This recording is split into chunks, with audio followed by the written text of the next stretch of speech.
반갑습니다. 중간고사 다들 이제 마무리하셨죠? 아직 안 끝난 학교 있어요? 없죠? 주일날 시험 이야기하면 안 되는데 어쨌든 다들 고생하셨고요. 오늘은 짧게 삶의 모습에 대해서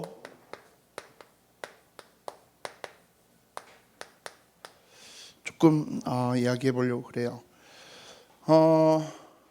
먼저 꼭 전제해야 되는 것 하나가 사실 그래요. 교회들이 또 특히 우리 다락방 전도운동 하는 흐름 속에서는 이 뉘앙스의 설교들이 좀 되게 조심스러워요. 왜냐하면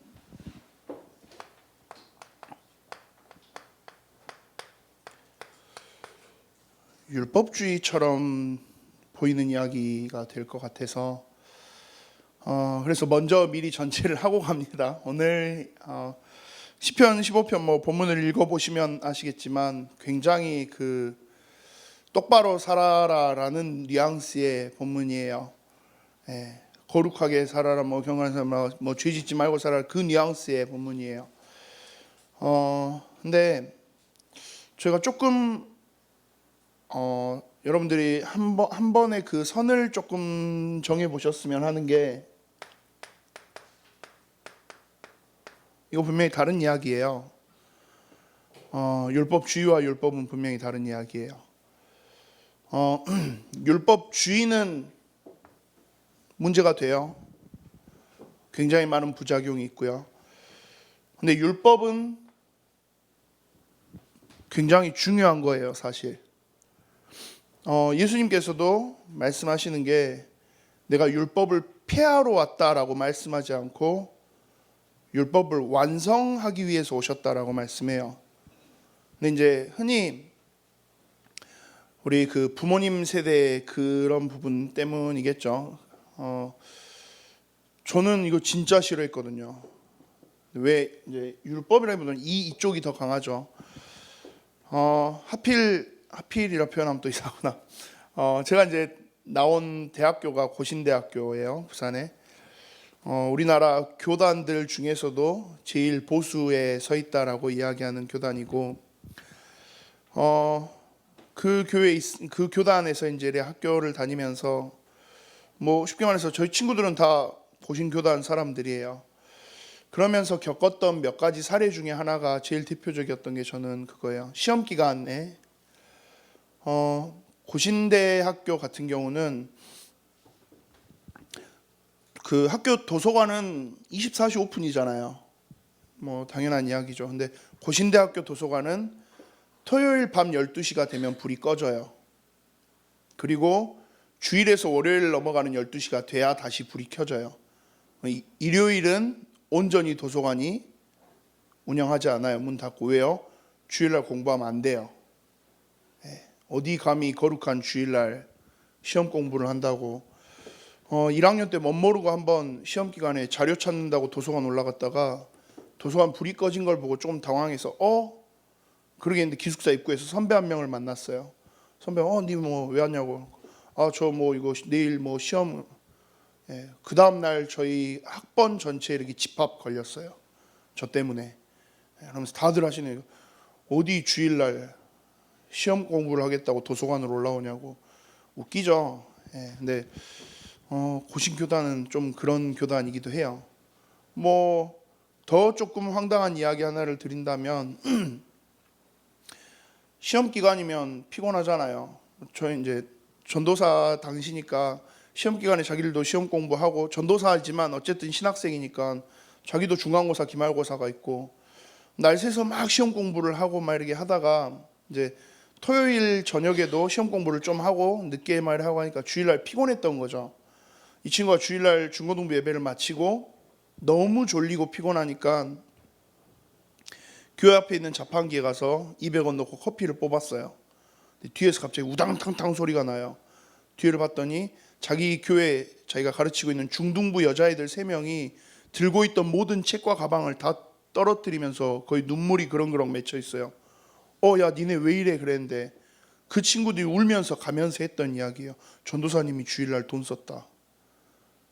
어이없죠. 근데 그게 불과 7년 최근에도 비슷한 이야기들은 있을 거니까. 그리고 그 친구는 그날 바로 점심시간에 당회에 끌려갔어요. 장로님들한테 엄청 혼났어요. 이유는 그거예요. 어떻게 전도사님이 주일날 돈을 쓰실 수 있습니까? 얼마 몇 천만 원을 쓴 것도 아니고 시험 공부하다 졸려서 200원 썼는데. 고신교단 좀 그런 곳이에요. 그런 이야기들만 막 이제 우리가 이렇게 하다 보니까 율법주의 막 이렇게 우리가 많이 가요. 근데 사실 왜 그렇게까지 갔는지에 대한 이유들을 생각하면 조금 나중에는 이해가 돼요. 오늘 제가 시편 15편을 통해서 여러분들과 함께 나누고 싶은 내용도 그 의미예요. 단순히 그냥 똑바로 사세요. 그럼 당신은 똑바로 삽니까? 아니요. 제가 여러분들보다 훨씬 삶의 모습으로는 뒤처지게 살아요. 나 이렇게 잘 사니까 너도 똑바로. 그런 의미에서의 이야기가 아니라 왜 이 이야기들이 나오고 있는지에 대한 그 이면의 이유들을 여러분들이 조금 생각하시는 그런 시간들이 되셨으면 해요.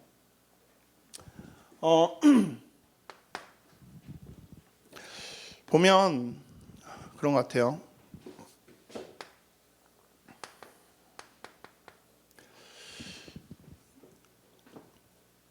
거의 이렇게 사회성이 결여된 사람을 제외하고는 대부분의 사람들은 주변 환경의 영향이라는 걸 받고 살아요. 그렇죠. 제일 단적인 예로 시험 기간에 여러분들 어디를 가십니까? 시험 기간에 대부분 도서관을 가든지 스터디 할 수 있는 카페를 가든지 어디를 가든지 하시잖아요. 시험 기간에 PC방이나 플스방에서 시험 기간을 보내시는 분들도 있어요. 그분들은 다 뭐예요? 이제 점수를 포기하고 자유로운 인생을 사는 분들은 보통 그렇게 가죠. 범섭이 보지 말고 범섭이 공부했다고. 열심히 공부했어요, 범섭이. 인정. 근데 시험 기간에 PC방에 가서 그 PC방 친구들 공부하는데 그 틈에서 놓고 공부가 되어지기는 쉽지 않죠. 그렇게 하는 사람도 있을 수도 있어요. 있을 수도 있는데 거의 정상은 아니겠죠. 그 영화 더 킹이라는 영화를 혹시 보셨나 모르겠어요. 정우성 나오고 조인성 나오고 그 영화 보면 조인성 좀 이상해요. 또라이 표현하면 되는데 이상해요. 조인성이 걔는 그 시끄러운 틈에서 공부가 돼요. 그래서 어디 나이트클럽 같은 어디 롤러장 그런 데 가서 거기서 책 펴놓고 공부해가지고 법대를 가요.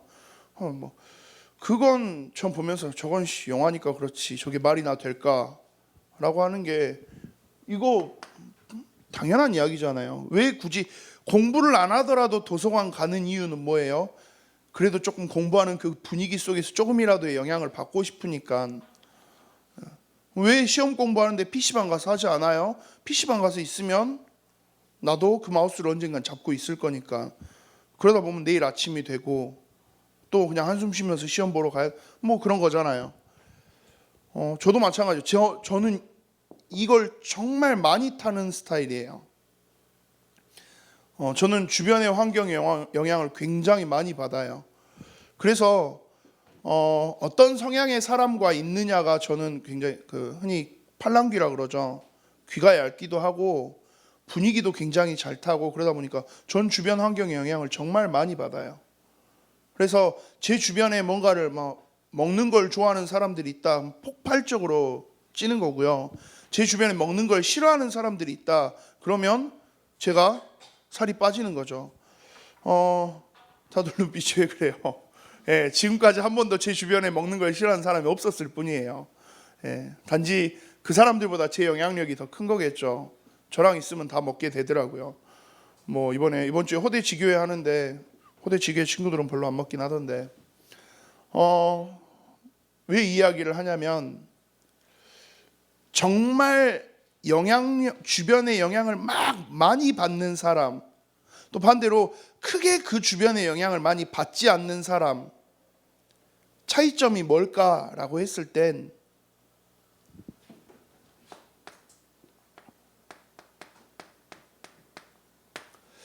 자기 것, 나의 것, 내 능력치, 어떤 내 스타일, 내 틀, 이게 확립되어 있느냐, 확립되어 있지 않느냐. 제일 쉽게 이야기하면 자기 주관이 정확하게 서 있느냐, 서 있지 않느냐, 이 차이일 거예요. 내 주관이 성립되어 있지 않는 사람은 어때요? 팔랑귀 되는 거죠. 근데 내 나름대로 굉장히 많은 것들이 정리가 돼 있고 정립되어 있는 사람들은 어때요? 주변에서 이런 이야기를 하면 이건 내 기준에서 이건 맞아, 아니야 라고 이야기할 수 있어요.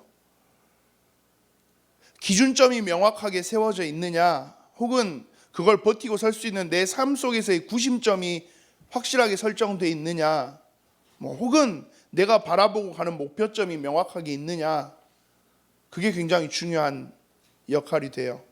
이게 있느냐 없느냐에 따라서 내 주변에 어떤 영향을 받느냐 굉장히 크게 결정돼요. 이건 당연한 이야기겠죠. 근데 이게 어디에도 똑같이 적용돼요?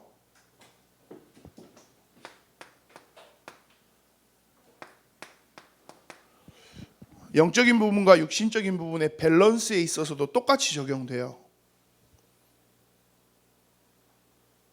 일단 제일 이상적인 건 그래요. 제일 좋은 건 내가 내 주변에 완전 딱 성령 충만한 사람들만 가득하고 내 주변의 모든 것들이 다 완전히 은혜 속에 가득한 사람들만 있고 불신앙 막 포럼 그런 거 하는 사람 한 명도 없고 그런 환경이면 제일 좋아요. 근데 그런 환경 별로 없거든요. 심지어 여러분들이 일주일에 교회에 있는 시간보다 학교에서 여러분들 친구들과 있는 시간이 압도적으로 훨씬 더 많잖아요. 그렇다라고 했을 때 쉽게 말해서 여러분들이 노출되어지는 빈도수는 분명히 이 영적인 분위기보다 육신적인 분위기의 것들이 훨씬 더 많이 여러분들에게 노출된다라는 이야기잖아요. 그러면 그 속에서 영적인 부분으로 딱 틀을 잡아갈 수 있는 내 것이 정리되어 있지 않는 사람은 어떻게 되겠어요? 어마어마하게 영향받아서 날아가는 거죠. 그러고 보니까 오늘도 안 왔네. 제가 저희 지금 남자 대학생들 순회 공연을 하고 있는데 오늘 그러고 보니까 오기로 했는데 안 왔네요. 네. 개인적으로 제일 안타까운 것 중에 하나가 그거예요. 보통 이제 대학 1학년 때 제일 그 코스를 많이 밟잖아요. 와서 와 놀자 미친 듯이 놀다가 1학년 끝날 때쯤 되면 굉장히 막 2점대의 성적표를 바라보면서 도피하듯이 군대로 갔다가 전역하고 와서 다시 한번 열심히 해보자 한 학기 반짝하고 다시 또 이제 더 이전보다 깊은 수렁 속으로 들어가는 제 이야기예요. 제가 저번에도 말씀드렸죠. 제가 딱 그랬다고. 왜 그래요? 이거 없으니까요. 아예 내 삶을 이쪽에만 집중할 수 있도록 다 몰아가 버릴 수 있으면 되겠는데 현실이 그렇지가 않아요. 그러잖아요. 당장 저는 심지어 저는 여러분들보다 이 부분에 있어서 훨씬 나았다고 볼 수도 있어요. 저는 신학교를 다녔어요. 저는 학교에서도 예배를 드렸어요. 학교에서도 거의 반강제적으로라도 수업 마치면 다 기도실 들려서 1시간씩 기도하고 가야 됐었어요. 그런 분위기인데도 불구하고 수도 없이 이쪽 흐름으로 항상 저는 끌려갔어요. 근데 아마 저보다 여러분들이 부딪히는 환경은 저보다 몇 100배는 더 난이도가 높은 그 상황이겠죠. 그렇다라고 했을 때 뭐가 진짜 중요해요? 이거 너무 중요해요. 여러분들 스스로를 버티고 설 수 있는 그 영적인 딱 지지대, 영적인 구심점, 그거 여러분들 삶에 얼마나 있느냐 없느냐, 이게 결국은 내가 얼마나 내 현장에서 내 친구들과 나와 관계된 사람들과의 관계 속에서 그 사람들에게 얼마나 내가 많이 영향받지 않고 살 수 있느냐를 결정짓는 키가 될 거니까요.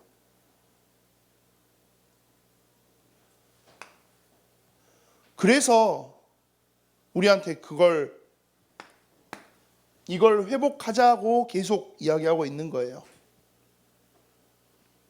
그래서 나에게 진짜 중요한 영적인 나의 것들을 회복하도록 하고 싶어서 그래서 계속 나오고 있는 말씀의 흐름이 그런 거예요. 지금 뭐 저희 주일 강단 말씀 흐름도 그렇잖아요.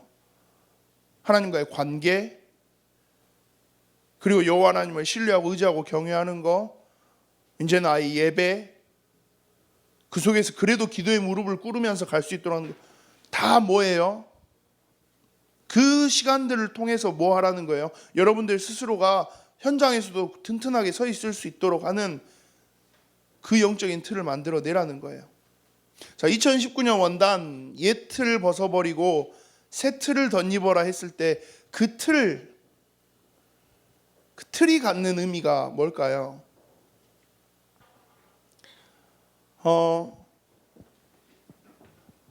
틀이라는 단어가 제일 많이 쓰이는 게 사실 뭐 이렇게 그 중공업 그런 현장들, 뭐 제철소 아니면 막 뭐 공사하는데 그런 데일 거예요. 뭐 보면 집 짓는데도 콘크리트 붓기 전에 뭐를 만들어요? 거푸집이라는 걸 만들어서 그 콘크리트가 굳을 수 있는 그 모양들을 만들어놔요. 그 안에서 그 모양 그대로 굳어요. 뭐 제철소 그런 데서도 막 보면 용광로에서 막 쇠물을 해요. 막 하면 그걸 어디에다가 집어넣어요? 주조 틀에다가 집어넣어요.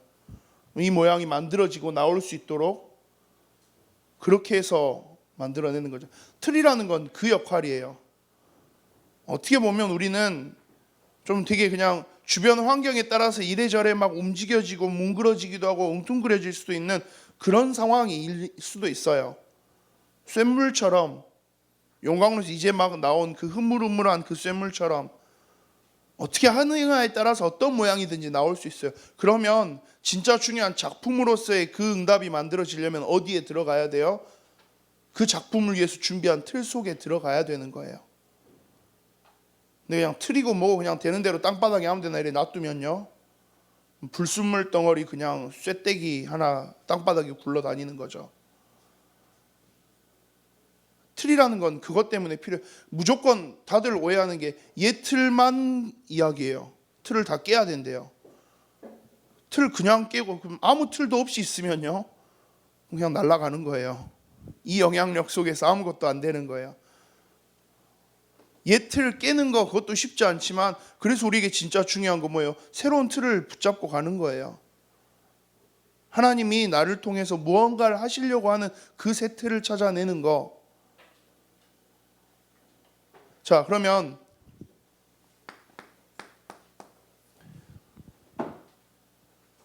이 영적인 비밀들을 온전히 회복하고 서기 위해서 우리가 정말 집중해야 될 게 뭘까요? 자, 묵상하고 예배하고 기도하고 이 영적인 생활들을 쭉 해나가는 거, 당연히 이게 제일 중요해요. 1번이에요. 그런데 이걸 어떤 모양으로 내 삶에 짜여져 있는 어떤 틀 속에 집어넣느냐가 그 다음 이제 중요한 이야기가 되겠죠. 아예 뭐 쇠물 자체도 없이 그냥 아무것도 없이 그냥 틀만 해놓은 그것도 웃긴 이야기겠지만, 일단 용광로에서 펄펄 끓는 뜨거운 쇠물이 만들어졌다라고 한다면 그 쇠물을 어떤 틀 어떤 모양에 담느냐가 이제 그 다음부터는 중요한 관건이 되는 거잖아요. 그게 결국은 뭐예요?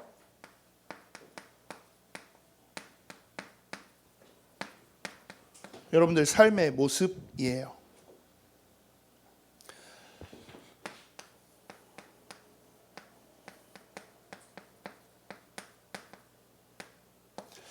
전도자의 삶 뭐 62가지 해서 그런 포럼을 하는 렘넌트들이 몇 명 있었어요. 저는 요즘 류 목사의 메시지 너무 어렵다고, 요즘 류 목사의 메시지 너무 막 그냥 너무 전략적인 이야기만 하신다고 막 맞는 이야기일 수도 있어요. 요즘 렘넌트 데이 메시지 그냥 듣고 있으면 이거 저도 되게 전 지난주에 진짜 그랬거든요. 와, 자, 요즘 렘넌트 데이에 조금 더 예민한 게 유년부까지 같이 하니까 학원 복음할 때 해야 되는데 와, 이거 어떡하지? 라는 생각이 들 만큼 어떻게 보면 메시지가 되게 좀 막막한 것처럼 보일 때도 있고 굉장히 어렵고 조금 심오한 난이도를 나타낼 때도 분명히 있어요. 다들 그래요. 메시지가 너무 막 이런 방향으로 간다고. 복음이면 다 됐지. 뭐 저렇게. 그 말이 뜻하는 게 무슨 의미인 줄 아세요? 복음이면 다 됐지. 굳이 저런 거 뭐 해야 됩니까? 전도자의 삶 62가지 뭐 달란트 그런 거 해야 됩니까? 복음이면 다 됐죠. 그게 무슨 말이냐? 제가 아까 이야기한 그거예요. 쇳물 용광로에서 펄펄 끓게 나온 그 쇳물 그거 있으면 됐지 뭐 굳이 틀 있어야 됩니까? 그냥 아무데나 놔두면 되죠. 아무데나 놔두면요 먼지 들어가고요, 흙 들어가고요, 모래 들어가고요, 불순물 덩어리 아무것도 안 되는 그대로 굳어버리는 순간 뭐가 돼요? 진짜 아무짝에도 쓸모없는 고철 덩어리 돼요. 진짜 이 내용물이 중요한 게 맞고 이 내용물이 진짜 중요한 힘이 있는 게 맞다면 그걸 어디에 담는 게 훨씬 맞아요? 진짜 멋있는 작품이 되어질 수 있는 그 틀 안으로 담아가는 게 당연한 이야기인 거잖아요. 전도자의 삶은 그 이야기예요. 자, 처음에 이야기했던 율법 그 이야기예요. 주일날 돈 쓰지 말아라. 그 차원의. 자, 근데 그러면 고신교단 사람들은 왜 주일날 돈 쓰지 말라고 할까요? 심지어 시험 기간에 시험 공부하다가 좀 피곤해서 커피 한 잔, 그것도 예배 시간에 좀 안 졸고 예배 잘 드리려고 커피 한 잔 뽑아 먹으려고 200원 썼는데 그걸 가지고 난리가 나요? 왜 이렇게 꽉 막혀 있어요? 뭐 때문에 그래요? 왜 그럴까요? 이유가 있어요. 다. 어떤 이유가? 그 모든 일들의 시작점이 뭐였냐? 주일날 돈 쓰는 거에 쉽게 말해서 굳이 돈을 쓰지 말아라까지 딱 못을 박은 이유는 뭐냐? 주일날 자꾸 돈 쓰려면 어디 쇼핑도 하러 가고 예배 끝나고 어디도 가고 주일 하루를 온전히 그래도 하나님께 집중하는 날로 조금 드렸으면 하는데 영적으로 하나님 앞에 온전히 딱 나아가는 그런 시간들로 썼으면 하는데 많은 사람들이 예배 그냥 빨리 해치우고 빨리 가서 이제 여기저기 흥청망청 놀러 가자라는 그 분위기가 자꾸 나오니까 그걸 애초에 딱 그냥 끊어버리고 싶어서 좀 과하게 오버해서 조치를 취했던 게 그런 방법들인 거죠. 그러니까 그 의도를 생각하고 나면 이게 진짜 무슨 말도 안 되는 이야기는 아니구나라는 게 생각이 되긴 해요. 물론 그럼에도 불구하고 200원 가지고 하는 건 좀 심했다 싶지만 자 율법주의는 당연히 그냥 그 영적인 뒷배경 이유 의미 아무것도 없이 무조건 주일날 돈 썼네 너 아웃, 그건 당연히 말도 안 되는 이야기죠. 근데 그게 가지고 있는 의미를 가지고 이게 주일날 조금이라도 왜요? 사람이라는 게 그래요. 심리가 서 있으면 어때요? 앉아 있고 싶어요. 앉아 있으면요 눕고 싶어요. 누우면요 자고 싶어요. 자고 있으면 어떻게 돼요? 일어나기 싫거든요. 잠 깨우는 건 그 무엇으로도 용서되지 않잖아요. 치킨 시켰을 때 빼고. 저는 제가 자고 있는데 저희 아들이랑 저랑 바이오리듬이 좀 달라요. 저는 야간형 인간이에요. 야행성이에요. 저희 아들은 아침형 인간이에요. 매일 아침 6시가 되면 저를 깨워요. 올라와서 아빠 일어나요. 뭐 해요? 아빠 식사하세요. 진짜 아빠 잘 건데 아빠 어제 1시에 잤는데 아빠 2시에 잤는데 얘가 그게 뭔 소용이에요? 나는 9시에 잤는데 나는 지금 팔팔하다. 어서 일어나서 나를 만족시켜라 말이에요. 되게 안 맞아요. 제일 그러다 보면 한 번씩 짜증도 내요. 그래서 이렇게 한 번씩 이렇게 잠결에 툭 쳤는데 얘가 막 침대 밑으로 떨어지고 이제 와이프가 날라와서 저를 날라차게 하고 어때요? 잠이라는 거 일어나는 거 쉽지 않거든요. 왜요? 그냥 나는 그냥 우리 인간의 본성인 거죠. 제가 특히 조금 더 게으른 본성이 있어서 그러기도 하겠지만 점점 내가 편한 쪽으로만 머무르려고 하는 경향 무조건 있어요. 그래서 정치적으로 진보가 불편한 거다라고 보수가 그래서 좋은 거다 그렇게 이야기하는 사람들도 있는데 왜요? 머무르고 싶은 게 그게 제일 편하거든요.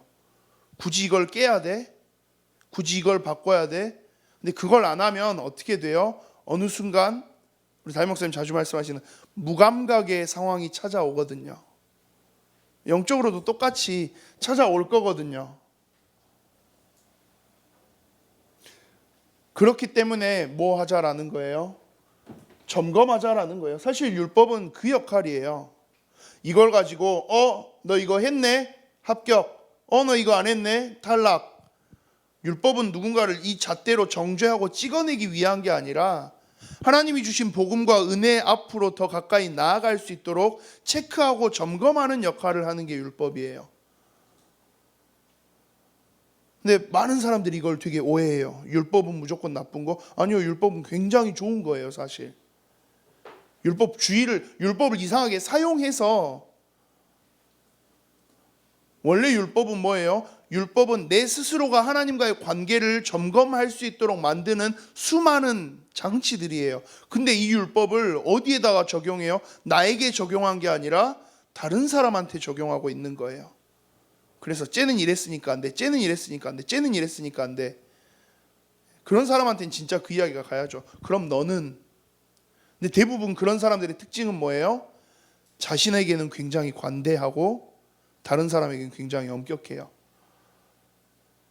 근데 사실 복음의 사람들의 자세는, 전도자의 자세들은 반대해야 돼요. 자신에게 굉장히 엄격해야 되고요, 다른 사람에게는 굉장히 관대해야 돼요. 왜요? 그래야 우리가 살릴 수 있어요. 사실 율법은 그런 의미예요. 이걸로, 이 기준을 가지고 다른 사람을 찍어내라는 게 아니라 이걸로 너 스스로를 바라보고 점검하고 확인해. 그래야 너를 통해서, 너의 삶의 모든 영역을 통해서 하나님이 정말 멋있게 너를 사용해 가실 거야 라는 의미니까요. 자, 그렇게 치면 전도자의 삶 62가지가 조금 쉽게 이해되실 거예요. 뭐 좌우, 위아래, 객관성, 합리성, 그런 거, 7달란트, 이게 왜 이게 필요해요? 필요하죠, 당연히. 왜요? 뭐 할 사람인데, 우리가 전도운동 할 사람인데요.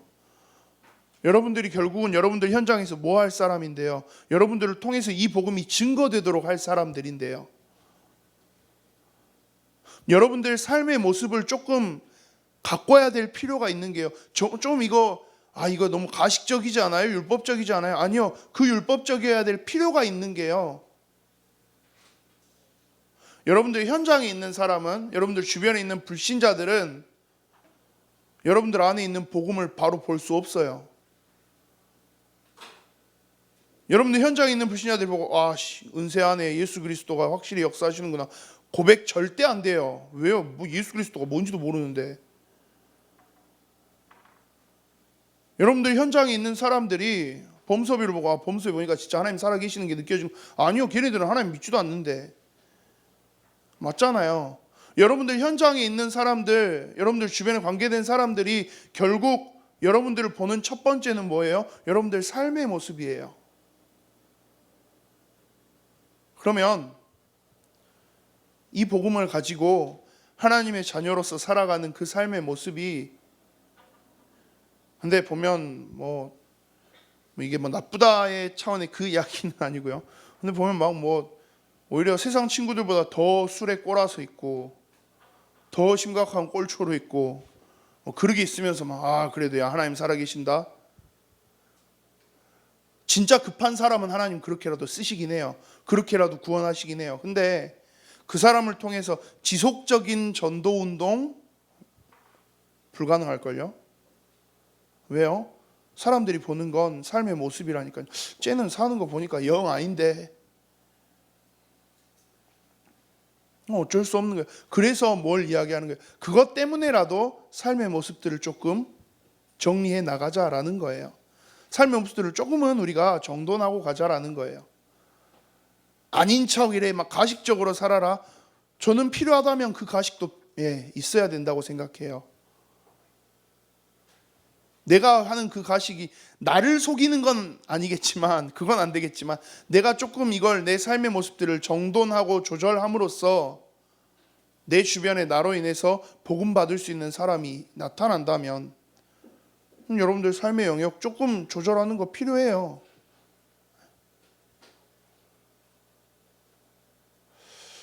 우리나라에서 제일 이제 좀 많이 민감한 것 중에 하나가 그러나 이제 기독교 안에서 제일 민감한 게 이제 흔히 주초 문제라 그래요. 술, 담배.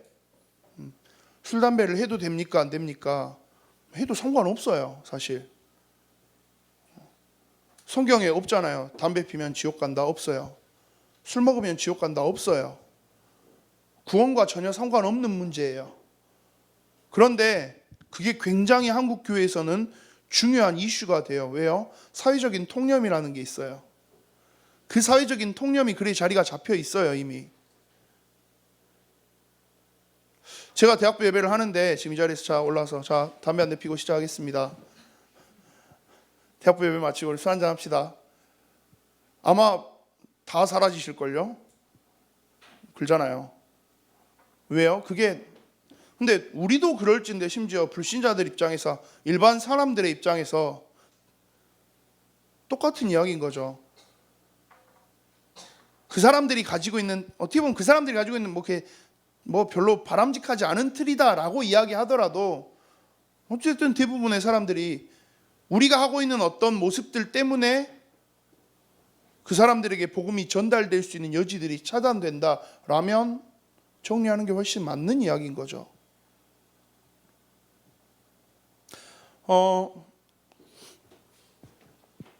저는 개인적으로 그래서 좀 이런 부분에 되게 좀 많이 민감한 편이에요. 근데 저도 약간 바리새인 기질이 있어요. 저한테는 굉장히 관대하고 다른 사람한테 굉장히 엄격해요. 저는 항상 이제 막 이렇게 늘 보면서 하는 것 중에 하나가 요즘에는 이제 좀 저희가 그런 게 많죠. SNS 시대다 보니까 저는 한 번씩 저희 막 친구들이나 다른 막 이렇게 주변의 렘넌트들하고도 그런 이야기들을 한 번씩 해요. 뭐 자기들끼리 모여서 맥주 한 잔씩 하는 거 그걸 막 이렇게 인스타에 올라오고 막 페이북에 올라오고 해요. 저는 보면서 그걸 굳이 올릴 필요가 있나? 라는 이야기를 제가 한 번씩 해요. 그러면 이제 저희 와이프 맨날 저보고 뭐 꼰대라고 막. 근데 그게 이게 술 마셨으니까 잘못됐다 그 의미가 아니라 그걸 통해서 조금 내 주변에 분명히 반대로 나를 통해서 내 주변 현장에 미쳐지는 영향도 분명히 있는데 그러면 우리가 이건 조금 컨트롤할 수 있어야 되지 않을까라는 생각을 해요. 굉장히 딱딱하죠. 그래 치면 진짜 배장현 목사가 겁나 지는 지 마음대로 하는 것 같으니 제가 좀 그래요. 내부적으로 굉장히 보수적이에요. 굉장히 그래서 저희 와이프 맨날 저보고 바리새인이라 하거든요.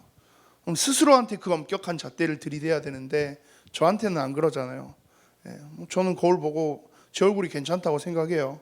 아직 살이 조금 더 쪄도 괜찮을 것 같다라는 이야기들을 늘 해요. 근데 이제 그러면서 다른 사람들 볼 때는 막 이러거든요.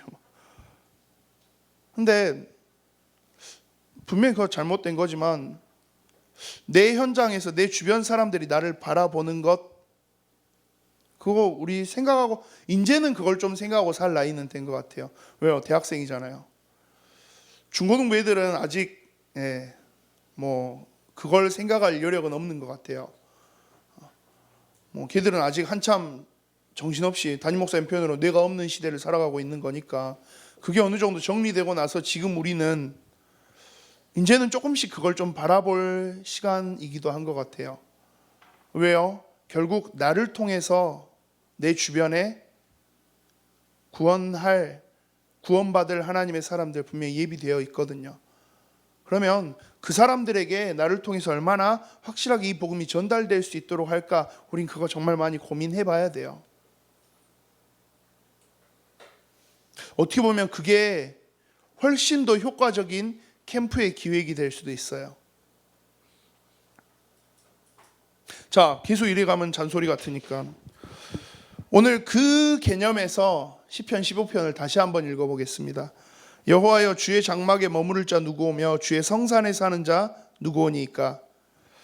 여호와 하나님의 장막에 여호와 하나님의 집에 머무르고 여호와 하나님 계시는 산에서 살 수 있는 사람, 사는 사람이 누구겠냐라는 거죠. 하나님과 함께 살고 있는 사람의 모습이 어떤 거겠습니까? 라는 거죠. 정직하게 행하며 공의를 실천하며 그의 마음에 진실을 말하며 그의 혀로 남을 허물하지 아니하고 그의 이웃에게 악을 행하지 아니하며 그의 이웃을 비방하지 아니하며 그의 눈은 망령된 자를 멸시하며 여호와를 두려워하는 자들을 존대하며 그의 마음에 서원한 것은 해로울지라도 변하지 아니하며 이자를 받으려고 돈을 구워주지 아니하며 뇌물을 받고 무죄한 자를 해하지 아니하는 자이니 이런 일을 행하는 자는 영원히 흔들리지 아니하리이다. 무슨 말인지는 다 이해되시죠? 쉽게 말해서 주변 도와주면서 정의롭게 공정하게 올바르게 그렇게 사는 사람이 여호와 하나님과 함께 사는 사람의 모습이래요. 굉장히 이보다 더 율법적일 수 있습니까? 근데요, 이 이야기가 사실 놓고 봤을 때 틀린 말이 하나도 없어요. 이렇게 사는 오늘 이야기하고 싶은 게 마지막이에요. 이런 일을 행하는 자는 영원히 흔들리지 아니하리이다. 자, 아까 처음에 이야기했죠. 이거 없는 사람은 뭐 한다고요? 주변에 영향 받아요. 팔랑귀로 흔들흔들하면서 주변에서 이쪽으로 와 가면 그쪽으로 막 따라가고, 이쪽으로 막 하면 또 이쪽으로 막 따라가고, 내 환경의 흐름을 영향을 그렇게 받는 사람은 어쩌겠어요? 매 순간 휘청휘청 위태하게 그렇게 인생을 걸어가야겠죠. 근데 지금 시편 15편에서 말하고 있는 건 그거예요. 그런 요소들을 애초에 다 차단시키는 거예요. 그냥 영적인 것에만 집중할 수 있도록 내 삶의 영역들도 조금씩 바꿔가 보자 이거예요. 너무 인생 재미없어지잖아요. 맞죠? 재미없죠. 근데 그 재미를 과연 여러분들이 인생의 재미를 어디서 찾을 거냐라는 거예요. 그냥 친구들 만나서 놀고 뭐 그걸 다 하지 말라느냐? 아니요, 다 해도 돼요. 근데 그 속에서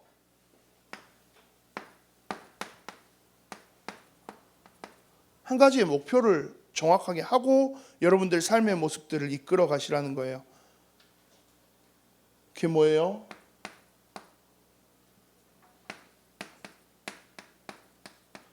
나의 즐거움을 위해서 살아갈 거냐?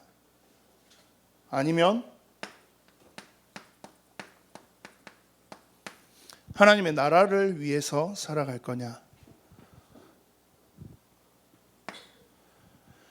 하나님의 나라를 위해서 살아간다면 그걸 위해서 여러분들 삶의 모습들도 하나하나 틀을 바꿔가고 그 위에 딱 이렇게 세워놓고 지금 정말 시편 15편 고백처럼 이렇게 선다면 약속하는 거예요. 그 사람은 아예 딱 자기 삶의 틀을 이 위에 딱 올려놓고 살기 시작하면 그 사람은 웬만한 일로는 흔들리지 않을걸? 그리고 그게 계속 지속되어질 수 있을 거야. 근데 사실 여기에 여러분들이 집중하기 시작하면 나를 통해서 내 주변의 사람들에게 생명이 살아나는 그 즐거움이 누려지기 시작하면 그때는 그건 세상에서 말하는 즐거움의 레벨과는 아예 다른 차원의 그 즐거움이 찾아오게 될 거예요.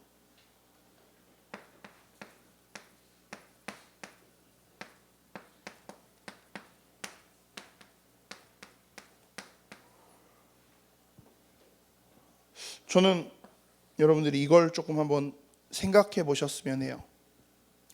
이번 주 한번 잠시나마 이번 주 대학부 말씀들을 조금 여러분들이 생각하실 수 있다면 여러분들 삶의 목표가 어디에 있는지를 한번 확인해 보세요.